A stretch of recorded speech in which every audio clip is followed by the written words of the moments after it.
Prime minister గారు నా స్నేహితుడు అంటే అక్కడ చెప్పుకోవడానికి పెద్దగా, అదే ప్రైమ్ మినిస్టర్ గారు జవరాజ్ నా స్నేహితుడు అని అంటే అది ఎట్లుంటది?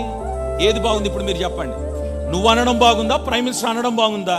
అబ్రహాం గారు ఉండి నేను దేవుని స్నేహితుడు అన్నాడా, లేకపోతే దేవుడే అంటున్నాడా అబ్రహాం నా స్నేహితుడని? ఈ సాక్ష్యం ఈ రోజు నువ్వు పొందుదువుగాక. ఈ రోజు దేవుడు నిన్ను స్నేహితునిగా గుర్తెరుగునుగాక, దేవుడు నిన్ను స్నేహితుడిగా పిలుచునుగాక. అదండి ఆశీర్వాదం అంటే, అదండి దీవెనలు అంటే, అదండి ధన్యత అంటే. ఈ రోజు నీ ప్రార్థన ఏంటో తెలుసా?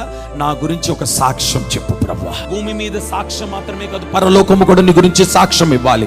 దేవదూతలు నీ గురించి సాక్ష్యం ఇవ్వాలి, దేవుడు నీ గురించి సాక్ష్యం ఇవ్వాలి, దైవజనుడు నీ గురించి సాక్ష్యం ఇవ్వాలి, సంఘము నీ గురించి సాక్ష్యం ఇవ్వాలి, సమాజము నీ గురించి సాక్ష్యం ఇవ్వాలి. ఆశీర్వాదం పొందాలంటే ఒకే ఒకటి, అబ్రహాములో ఉన్న విధేయత ఈ ఆశీర్వాదాలన్నిటికీ కారణమైంది. విధేయత వలన నువ్వు దీవెన పొందుతావు, విధేయత వలన నువ్వు ఆశీర్వదించబడతావు, విధేయత వలన దేవుడు నిన్ను గొప్ప చెయ్య మొదలు పెడతాడు.